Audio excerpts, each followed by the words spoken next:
live straight away. How are you? Well, you all right? Yeah, I'm good, man. How are you? Not bad. Do you want to do the intro or shall I? Just for a laugh. You Do you get want it to through, do mate. it? Nah, I'll let you do it. I'll let you do it. Thanks. For a change, eh? Hi, guys. Welcome to another episode of T&M Ball. It's your host today, Dave, with my co-host, Big Will. Or Big Willy, even. Oh, How are you, my friend? You well? Yeah, man, I'm good. How are you? How are you? Yeah. We're all surviving. I can't believe we're still in COVID, actually. I've only just thought about it earlier. Mate, What's don't it, even... second year now? Hey? What is it, the second year now? It's crazy, Oh, right? yeah, we're well beyond that, mate. Well, literally Fucking well well beyond. beyond second year now. Well beyond it. So what we're going to do today is I've got to be very, very grateful to Will, but we're going to talk about mental health. It's a big issue for you, isn't it? With, obviously a lot of the nation in green also. I mean, what's your been experience, Will, during COVID of mental health? I mean, has it affected you before that? I mean, what I'd share with us? So, COVID now, man, that was quite easy, to be honest with you. I'm just spitting straight facts now. Before COVID was a lot more stressful for me, but when they brought the lockdowns in and the roads were all clear and the fucking shops were empty, well, it's bob on, mate. It's fucking bob on. Like, I'm not a big, like, people crowd person, if that makes sense. So Yeah. when it comes to everybody staying at home, I was more chilling. You loved it. Yeah, man. I advocate for lockdowns. Yeah, you advocated it. Fantastic. It sounds like a great idea. I'm going to pop you over here, mate. Yeah. I'm sick of holding you already. It's all right. So, see, this is the perfect. Oh, there we go. Nearly popped up. So, well, anyway, let's get down to it. I mean, it's you seem to be, again, obviously you're a top guy and everything, but with mental health, everyone's kind of got a story, haven't they? Let's be honest, I mean, I'm close myself. What if you don't mind open up about it? I mean, what you say? Because I'm guessing, nothing's on. There's no limits in this, but no, there isn't. What do you say because when you go the highs to the highs, because I've seen you obviously with your football club as well, having great times and everything. It appears, when you cup and everything. But with people like ourselves, who's kind of erratic, when you get them lows to the lows, they are low, right? Big time. I think when it comes to your off days, everybody has a very specific way of dealing with it. Some people will go to the gym. Nothing wrong with that. Some people go straight to the pub. Some people will fire the bong up. Everybody deals with the lowest of the lows in whatever way they see fit. And there's no wrong answer there. I mean, obviously, as you're aware, I've been sort of doing this for fucking donkey's years, it seems.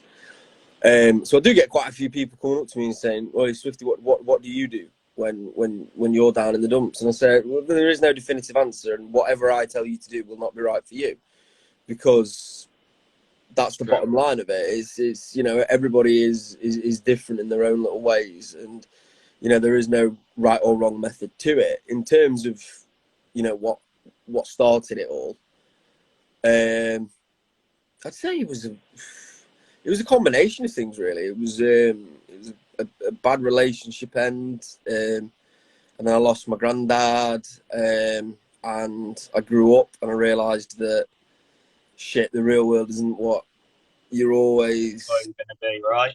Yeah. I mean, like the fucking issue is like you're in school and they're teaching you about all this algebra bullshit and all this shit that you're never ever going to use, but they don't teach you to stay away from payday loans. They don't teach you how to gain a good credit score. They don't teach you how to handle a stressful situation at work. It's kind of, right, you're done, fuck off, go and enjoy the real world. And it's tough, man. It's tough.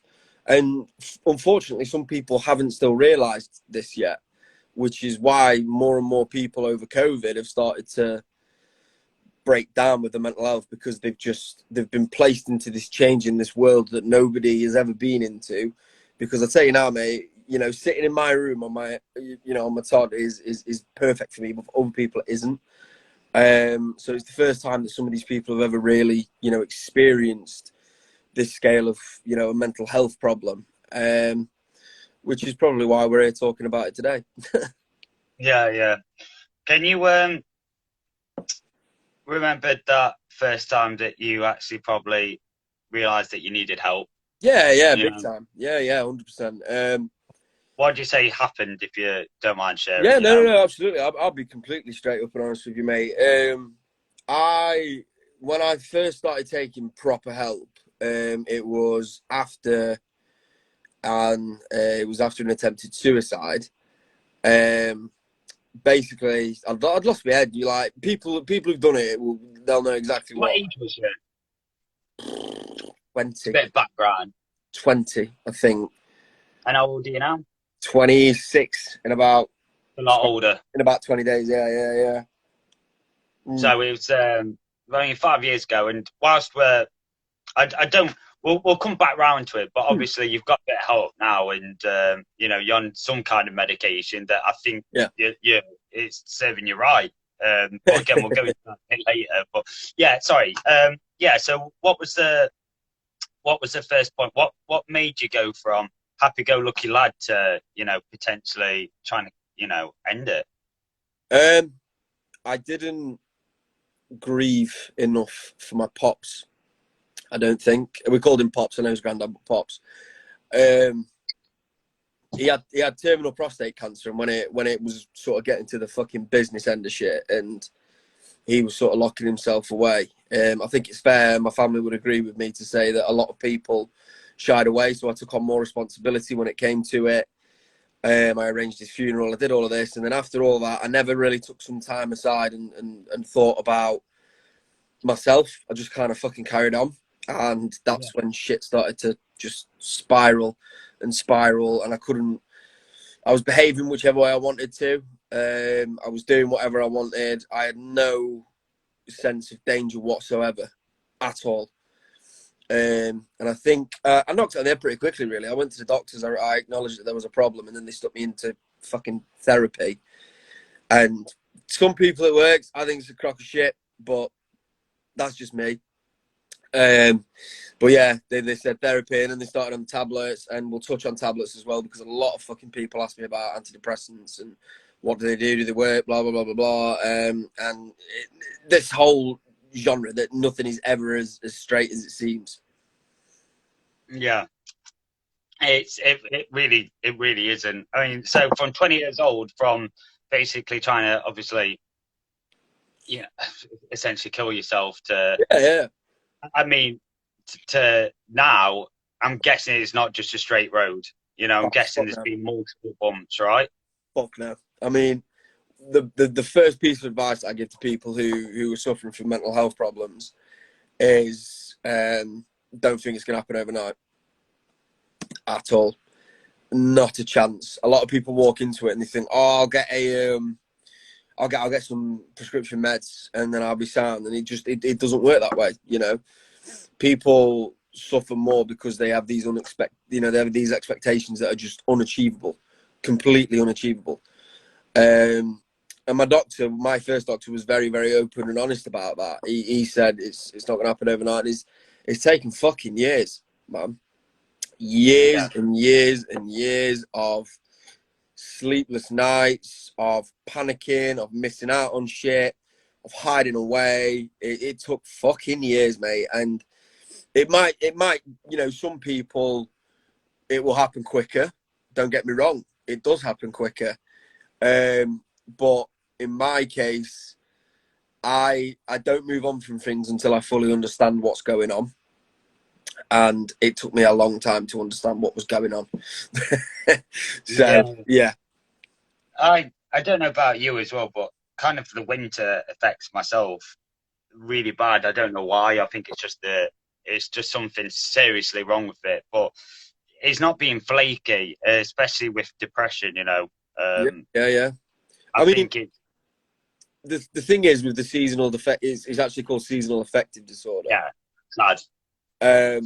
the thing is with that, yeah, people do sort of lose themselves in the winter because, you know, the vitamins that you get from sunshine and the endorphins that it releases is incredible. But it's doesn't help that everyone's in a fucking lockdown as well, or has been in lockdowns and things like that. Me personally, it doesn't bother me. I love winter. I love dark.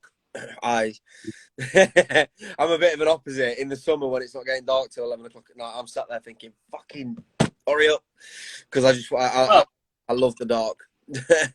I've noticed. Well, there you go. You fell over. I've noticed with someone like yourself. That yeah, you're right. It is. Look, everyone's commenting now, saying obviously sad. But what I've noticed as well is with a lot of people as well, even in the comment section, there'll be a lot of aspects where people don't realise that, for instance, that it's not that you're flaking on stuff; it's that you generally can't deal with people. You know.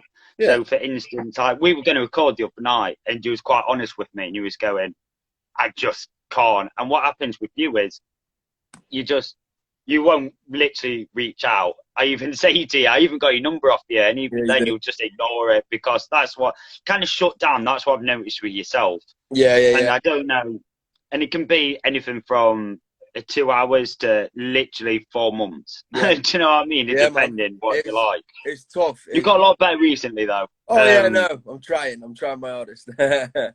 Jasmine, she says I'm the same. Seasonal affective disorder affects me the other way. Yeah, it's. Oh, so you get sad in the summer? Yeah. Well, this is it. Is you know, it's weird how people's minds work. I prefer the dark. Me personally, the dark every day of the fucking week. I'll take it. But yeah, I think like you've just touched on, everybody deals with it in their own ways. I've got friends who will ask for help under the most minor inconvenience, and they need help over it. I've got friends who don't say a fucking word until it's nearly too late, and then you're a bit, oh shit. Me personally, because I've been doing this for donkey's years, like you said, I just shut myself off. I take myself away from situations, and I just focus on shit that's going to make me happy. Because at the end of the day, if you don't do that, you can't please everybody else unless you're happy yourself, in my opinion, anyway. I've noticed, and I think this would be a lot of people. I'll tell you, actually, just before we go on, I'll tell you a little story that reminds me of you, and I said it to a good friend of mine as well, who probably listened to this as well. Have you ever heard of the story called The Frog and the Scorpion? This first reminds me of you as well. So basically, there's a frog and a scorpion that need to cross a river, okay? And to get to the other side, the scorpion goes, you know, I need a lift because I can't swim. I need to get to the other side. And the frog goes, no, because you'll sting me. Yeah. So he goes, no, I won't, because if I sting you, we'll both die. So he goes, good point. So the frog lets the scorpion get on his back, and he's crossing the river. And halfway through, the scorpion stings him. And he goes, why did you do that? And he goes, because I'm a scorpion. And then obviously they die. And the point is to that, Will, is that in that story, you go, who are you? You're probably the frog, mate.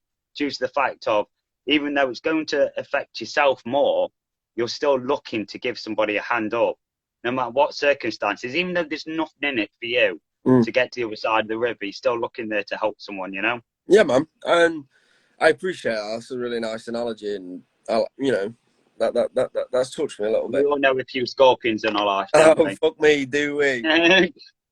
Yeah, no, that's yeah, it's true, man. I mean, me personally, when I'm in, for anybody who knows Big Willy watching this, yeah, I promise you now, if I release a rap, it's usually because I've just been going through something, straight up and honest. Because there's a rapper called Hopsim, yeah, and there's a lyric in one of his songs, and it really fucking hit home with me, and it was when I feel I'm in hell, my ideas are what get me through pain, and that's just, you know, that's me in a nutshell. So I'll start getting down about something, and I'll think, fuck it, I'll write a rap, because that is like 4 hours salvation of just away.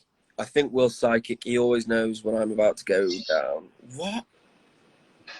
Psychic Will. Well, Big Willy.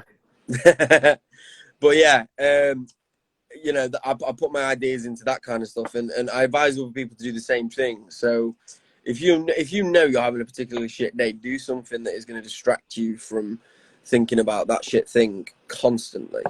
Because if you don't, it's just going to fucking tear you up, man. I think you have to start to learn to be a bit selfish and take care of your own needs. It's like someone always remind me of the aeroplane mask. So when you go in an aeroplane and you get in an accident, you've always got to put your own mask on before helping others. Yeah, And yeah. it's took me a lot of years to get to that point, you know. And the funny thing is, I just how I met Will is I actually thought like his brother-in-law. That's the best way of how to describe it. And Yeah, I tell you yeah, yeah. something, mate. Joe banged. I still remember that punch now. Do you know that white lie? I just smirking at him, thinking, "God, that fucker." And since then, I don't know how we've come across this friendship. It's just got there, hasn't it? We're Yeah, man. very similar. You But would have thought did it. you ever get diagnosed with like ADHD or anything like that? Oh, fuck me. Right. So after years and years and years of different psychiatrists telling me I had different issues, there wasn't really one that I was not diagnosed with. But they put me on all these meds, man. And I had a bit of a problem with my prescription drugs, because they're fucking good. I'm not gonna lie, they are. They're great. What was you on? You what, man? What was you on? Fucking hell. Right, diazepams. Same Yeah, as... but I knew you was going to say that because you know they Yeah, are yeah, good. yeah. However, they are extremely. I've had a couple of friends who actually died from diazepam. Yeah. It's a bit too good, unfortunately. But yeah, mate, I learned so many hacks when I was really down in the dumps when it came to drugs. So, stuff like, I mean, codeine was the big one. That was the huge one. And I actually figured out if you mix 120 ml of codeine with 2 blue brand Panadols and neck it with a sugar-free Red Bull, you get the fucking rush of your life, mate. But it's stuff like that. Do you know what I mean? That I look back on now and I think, Jesus Christ, what was going on? You probably killed yourself, mate. Very, very Oh, close to. bro, it's funny. And It's funny you should say that, because one morning I woke up in a pool of my own vomit, and I'm like sitting up in bed. I'm like, what the fucking hell is this? Like, you gotta laugh about it. Do you know what I mean? If you don't laugh, you'll cry. well, And I was just like, I'm like sat around my bedroom. I'm like, oh shit, this isn't good. What could it be? What could it be? And I called my boss at work, and he's an ex-pharmacist. And he said, do you think you've had a seizure? I was like, what? I fucking hope not. So I went off to the hospital. The hospital spoke to me and said, if you think you've had a seizure, you could very well lose all driving rights, this and that, blah, blah, blah. But they did the tests anyway. There was no evidence of a seizure or anything like that. So I was quite lucky in that sense, because it wasn't a seizure. I kind of thought maybe I was choking on my own sick. Do you know what I mean? And managed to finally swivel over and get it out. And I think after that day, I sort of took a look at myself and what I was doing to myself, and I was a bit like, yeah, this has got to stop. Like, there is a point, and everyone will hit that point, because we all go into self-destruct mode. People will use drink, drugs, gambling, sex, you know, whatever, anything you can get addicted to. People go into self-destruct mode, and it will happen, and then you will reach that point where enough is enough, and that's when you start to heal, in my opinion, anyway. yeah, yeah. And in regarding of just seeing that message regarding disappearing out, with disappearing, I think a lot of people just need time to reflect. I mean, I do that a lot, you know, and it's hard. Like I was saying, just I don't think people realize how much it means when someone messages you, you know, just out of the blue. And I know it seems silly, even when if you don't respond, the person's seeing it, you know, Yeah, even though And just knowing that you're there for someone, you don't even have to do something. It's not always about money. It's not always about, you know, spending an hour or something. Just saying, how are you? It means so much to people. You know, well, it means a lot to me, you know. No, it does to And, me as well, man. It does to me. It's nice. I think, I mean, I ghosted a fuck ton of people for a very long time. yeah. And to still have some of them message me to sort of say, how you doing, bro? You're being a bit weird or something like that. Yeah. You know, I may not always reply, but, you know, I never don't see it. And it's always nice to have that, you know, even after everything and the shitty way that I've treated people before, still nice to know that there's people still who do give a shit. So, yeah, no, you're right. Do you think you self-destruct a lot? Oh, oh, Because with all the information that you've just gave me, it mm. sounds like you're punishing yourself for something. Have you ever gone to therapy or thought of it? Or would you recommend it, you know? Therapy works for a lot of people. Have you ever done it? I have, yeah. And I've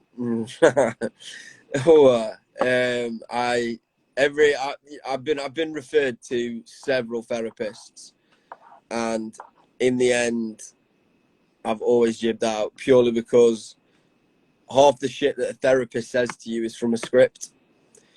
I don't want a Yeah. therapist who has had things handed to, like, this sounds like horrifically judgmental, but I don't want a therapist who's learned their trade through books written by people looking to gain a monetary advantage from writing these books about helping people. You know, you walk into a shrink's office and, you know, these guys who are talking to you and asking you to confess your deepest, darkest secrets have probably never even smelt weed.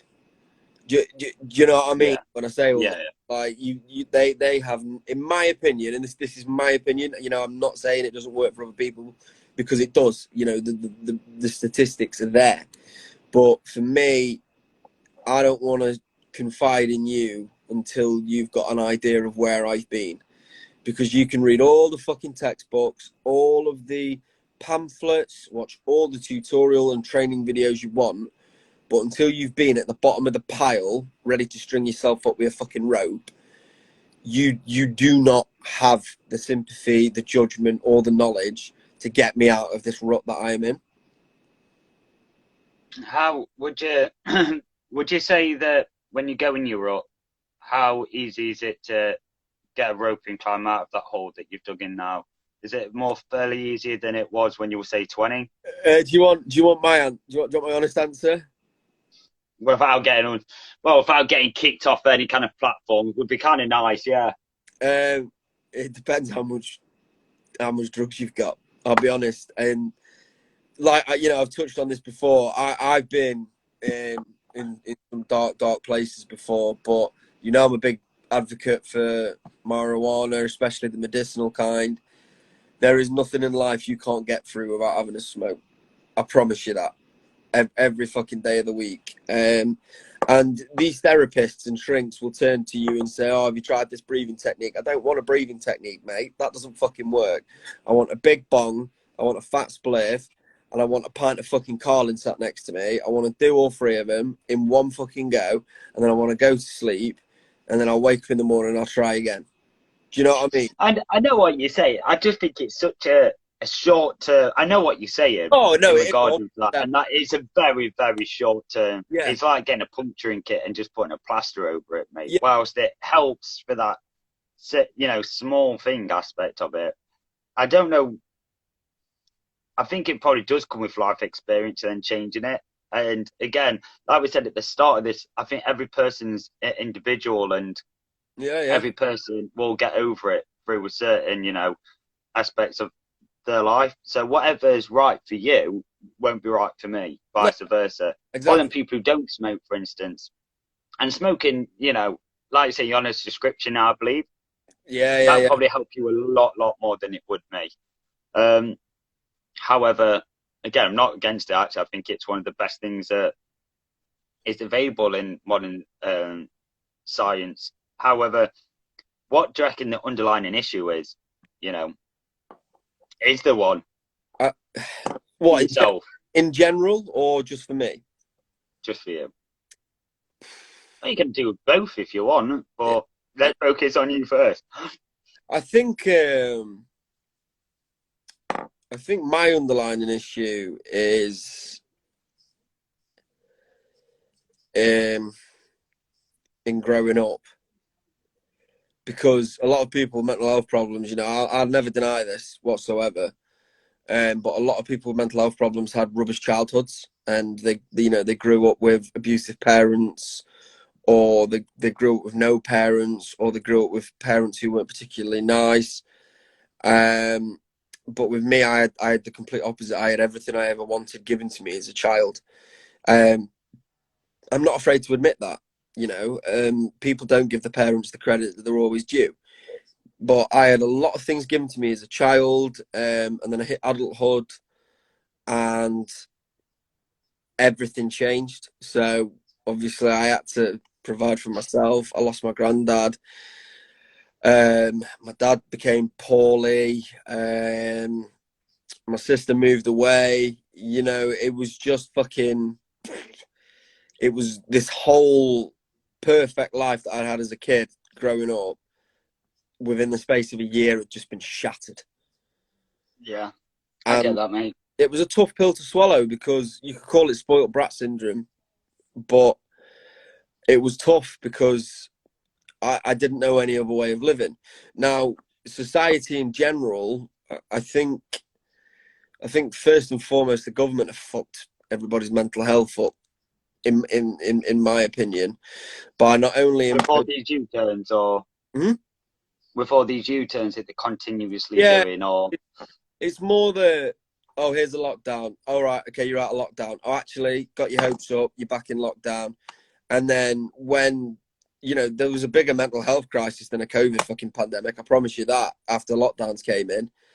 And then when people were feeling down in the dumps and needed help and to speak to professionals, the NHS pleaded with the government and said, we need more money for mental health services because we are just overburdened at the moment. And the government were a bit like, no, you can fuck off. Not happening. well, the one you can feed your kids, mate. Yeah, So you know, exactly. So people have not only been denied their freedom for a very long time and forced to live secluded and lonely for a very long time, which caused the end of a lot of relationships and marriages. It caused the end of a lot of families and lives. And then after that, the government didn't think about, you know, the aftermath of the country and the state that everybody was going to be in.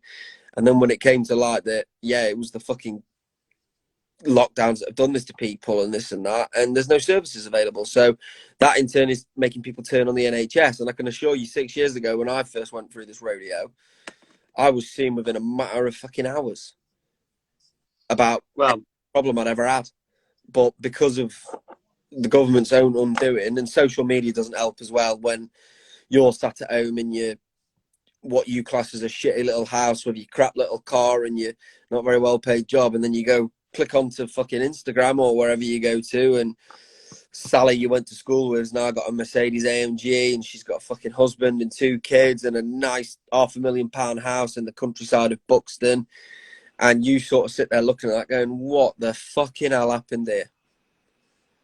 I And know exactly what you mean. It's all right for you. You're only 26, mate. I keep forgetting how old I am. I think I'm 33. I think flipping heck, you know. And yeah, it's you're right. But don't forget, social media. Humans like humans should not be able to put their thoughts out 24 hours, 7 days a week. However, with all the platforms that we've got, you can literally just go on any kind of network and express whatever thought you've got at that time. exactly, Hence why you go on Twitter and there's so many celebrities who, you know, do so kind of controversial things. They're just normal people, but you shouldn't be able to express your opinions that yeah. much, you know. And with so much negativity, I mean, I don't think you're one of them people who go on social media and have arguments with people. I haven't really ever seen you do that. However, you have seen it yourself with people expressing them, you Yeah. know. I think there's a way of going about it if you've got a dispute with somebody on the internet. I mean, first of all, if I don't agree with something on the internet, I may pass it by. If it really pisses me off, I might have a quick dig. but I don't do it maliciously. I do it intelligently. So I don't want you to kill yourself after it. I just want you to have a look at what you've done and think about your behaviour and come back again with some actual stonewall facts. Do you know what I mean when I say that? Like, Yeah, but yeah. you know, people on the internet nowadays, they don't. I mean, fucking hell, the quickest insult in the book with me is people say, "Oh, you're just a fat cunt." Like, right, mate, I've got a mirror. Yeah, I'm aware of this. Well, that's what people do. You know, they go for the jugular straight off the bat when there's an opinion they don't agree with because they can hide behind this screen. Now, when I was growing up, I'm sure it was exactly the same for you. I was a little gobshite. I was a horrible Oh little, yeah. and I remember going to play football over in Bolsover one day. Got a bit too cocky, and I got the absolute shit stuffed out of me by 4 of their players. I'd been Shit. on. I hardly remember it, to be honest. I just remember getting dragged out of the fucking crowd of lads beating the fuck out of me. And I think after that day, I realised maybe you should treat people with a little bit more respect because then shit like that's not going to happen. And the issue is people who sit behind these screens and keyboards and type what they want, say what they want. They've never had a fucking shoe in at all. They've never had a patient, No. and they don't know what it's like to be Yeah. on the receiving end of that. And that's the problem. Do you know what I mean? I mean, when I was at school, if I had an issue with somebody, or we both had an issue with each other, you'd fucking talk about it there and then. You'd have it out. You didn't always, you know. I'm not saying I was a fighter. I'm just saying that you would sit and talk about it. But there is none of that today. In all aspects of life, in relationships, in work, in all of this and that, there is no communication. And you think there'd be more because of all the fucking technology that we've got, but there isn't any communication. So if you go out with your mates and your missus is sat at home and she's not so happy because you've forgotten their anniversary, 9 times out of 10, she's not going to tell you that because it's all about a fucking mind game. Do you know what I mean? Mm. And, you know, you're just left to guess and then it just, you know, collaborates apart. I'm not like that. If I've got an issue, I'll have a fucking word with you. And there is not enough of that in the world today. And there is too much hiding behind screens on the internet. I think we live in an instant society as well. So, I mean, you look at things now. I just put a couple of notes down Yeah. stating of mental health, and I'll circle back to it quickly. But when you was talking about the lockdown and everything, how many people, even I mean, we've got a few people watching now. How many people has been in relationships with domestic abuse and everything? Yeah. And with this lockdown, I mean, it literally the kids learning from home, and you know, we've had that horrible article that's just come out in regards to the 2 parents is obviously what's his name, Arthur Hughes, is it? Yeah. Just savagery, horrible thing. And I just like to think that if he wasn't stuck on a Zoom call and he was at school, that a bit more help would have been given, you know. Yeah. And yeah, we keep going through these time periods and everything, but it's still, and everyone, and I see all the posts all the time, you know, be kinder to others and everything. And then the same person who posts that, literally a couple of things that, you know, someone says, I'm not being vaccinated because I don't want it, etc. They will go hard on that person, call them all Yeah. them decisions, you know. Yeah. Like, It's there is so much power on the internet now because everybody grows a set of balls when they're behind the screen. And you've hit the nail on the head. People sit there going, "Oh, make sure you're nice to everybody," blah blah blah blah blah blah blah blah, and then 2 posts down, they're tearing a limb off of somebody because they've not cooked an egg properly or yeah. something. Do you know what I mean? And it's just fucking bullshit, man. Like, the world is so social media driven currently, and I think that's the real issue when it comes to people's mental health. Is you think about it, when I was a kid in the summer holidays, I'd get a couple of quid off my mum, go down the park, huge bottle of fucking Iron Brew, and then I got another quid for a cone of chips when I was hungry, and then I'd be home at 8 o'clock for my tea, and then by that point I was knackered, so I'd have a shower and go to bed. But kids today, they're all over Xboxes, Xboxes, PlayStations, PlayStations, this and that, and gotta buy everything now. I can't believe the amount of marketing and consumption that everything is done now. You have to buy everything, even FIFA. You can't even have a game to play on FIFA. You know, loot boxes, and there's so much pressure on finances. And talk yeah, about mental health, that you've got to earn so much money, and if you don't earn money, then you know you're not exactly, part of that exactly group. that. And like you were saying earlier, in regards to the teachers don't give you anything about payday loans and finances, and even without all of that, they're just basis of, and these companies are savages, by the way. If you don't, they'll put you in a default, and then there's more pressure. And I remember reading a story about a bailiff and went round to one of these clients' houses. It was 18-year-old lad that had a payday loan out, and he said, "If you don't pay me now, I'm going to take all your mum's stuff, even though you owe this debt." So he ran off and he killed himself in the forest, hung himself, because the bailiff wouldn't, give any kind of leeway. Have to pay it now, and rightfully due to that, they've changed their bullying tactics ways. It just makes me sad how we have to keep waiting for deaths to happen, for someone to do something. It's funny that, well, it's not funny, Yeah. but the bailiff story, I'm open and honest with the fact that I get a phone call from the bailiffs and visits from the bailiffs quite regularly because of my stupid mistakes when I was a teenager. And the last one that showed up, I called his bluff. He goes, if you don't pay this debt, we're going to take your car. Now, my car is an absolute shitbox, mate. Go for it, mate. You literally, mate, I got my keys and I went, "Here, you fuck off. Go on, mate. See you in a bit." And they went and had a look at the car, and I started emptying it. And luckily, funnily enough, they gave me till Wednesday to sort the money out. Oh, did they? Yeah. But yeah, it's a society run by the rich, and if you aren't rich, you are a problem. And exactly what you just said with the bailiffs, these bailiffs and the laws and systems that apply to the poorers, like me and you, they're not affordable. They're not feasible. How much do people get fined for breaking lockdown rules? What was it, 10 grand a pop? Oh, yeah. I'd love to see how people in the comment section. We've got 6 people watching now. How much do you reckon struggle over Christmas?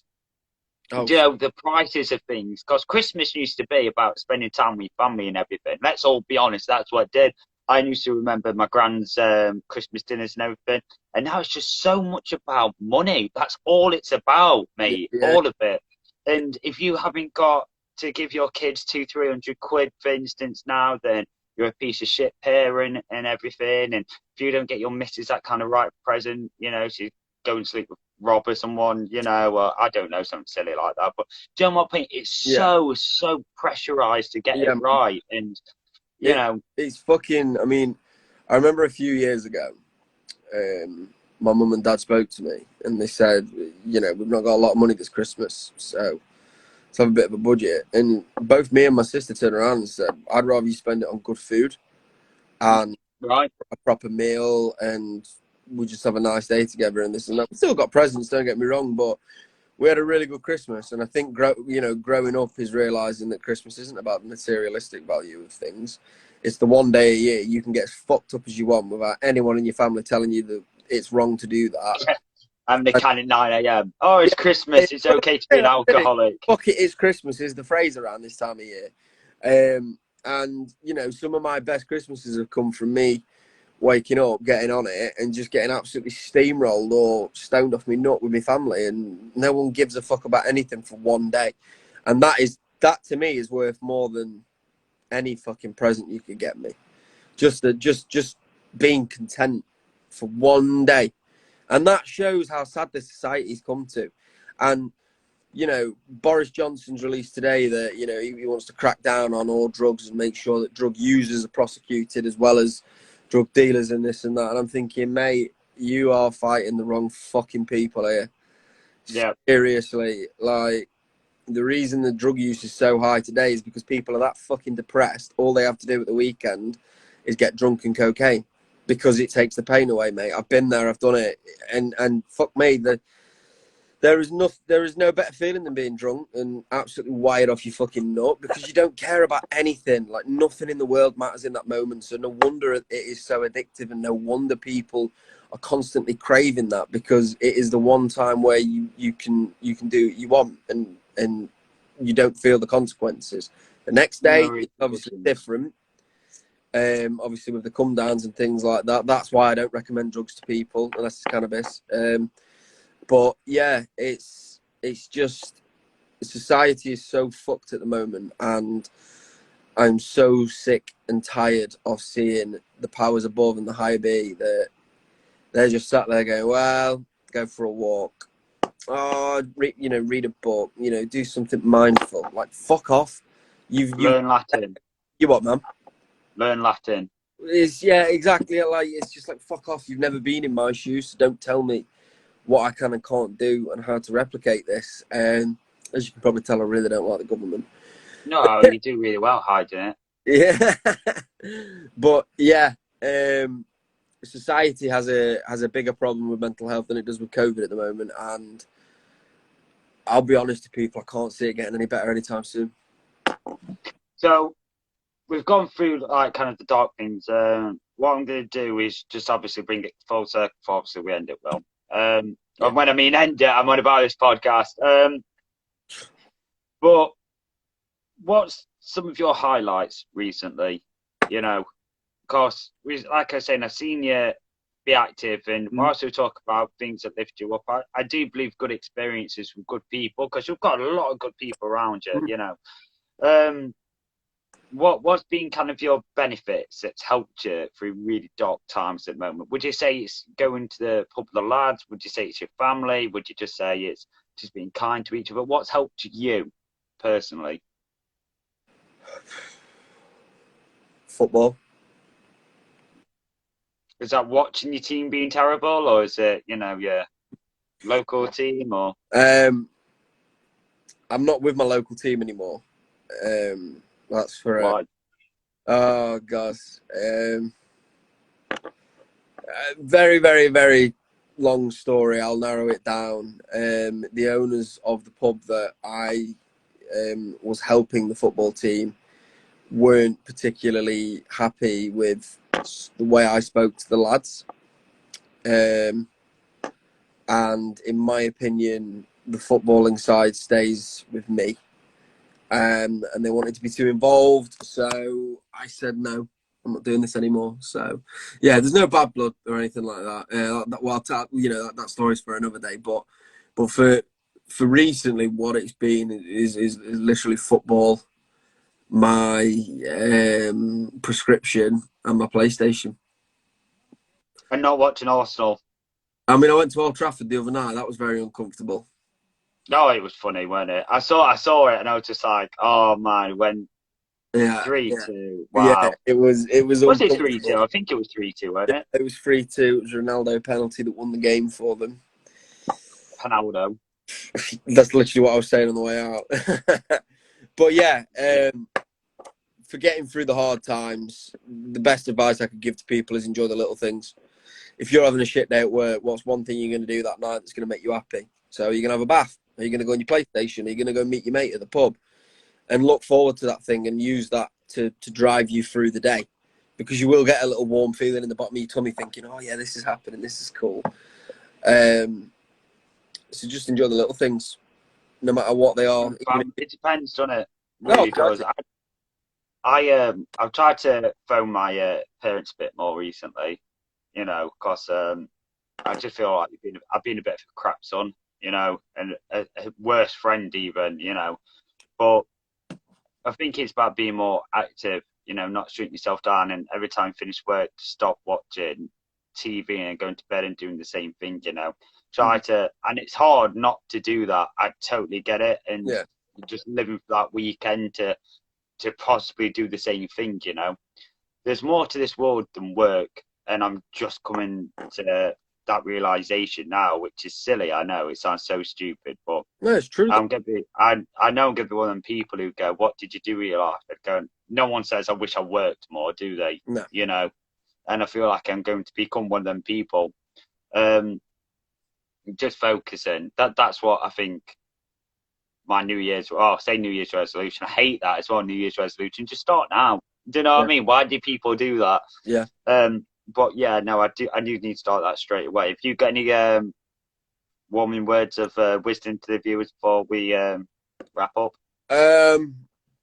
Just fucking enjoy yourselves, whatever that is. It's I'm quite lucky in the fact that I can just sit on my PlayStation all night smoking bud. Makes me happy. Do you know what I mean? And if you're under 16, of course, do it. Just why not? We might as well get demonetized from every platform. Well, just do it. You know, you're But no, really it's trying your legal. hardest. It's legal. It's legal for me. But I'm not saying that's what you got to do. But just if what makes you happy is heating up fucking baked beans and putting them in your socks, go for it. Because it's all about gaining endorphins and marginal gains in every single day. So just enjoy the fucking little things, no matter how weird it is, or if you love it, do it. Simple as that. Of course. So, guys, last little thing, of course. We will obviously do our YouTube channel, T&M Bum, which is obviously above. You can see it. If you can please sub to us, we're so close to 100. It'll mean the world to us. Just check some videos out. That's all. That's literally all we request for you. It's free. There's hardly, you don't have to do anything. It's just literally subscribe and press that notification and just comment on there. That's all. So, it means a lot to us that you've checked us out. We've had quite a few viewers on this as well, mate, in and out. Yeah. So, yeah, I mean, thank you very much for joining us, mate. It's sharing your story. And it means a lot to me, my friend. But everyone else, take care. And, we will see you soon. be nice to each other. Take it easy, guys. See you soon. Thanks, man. Bye.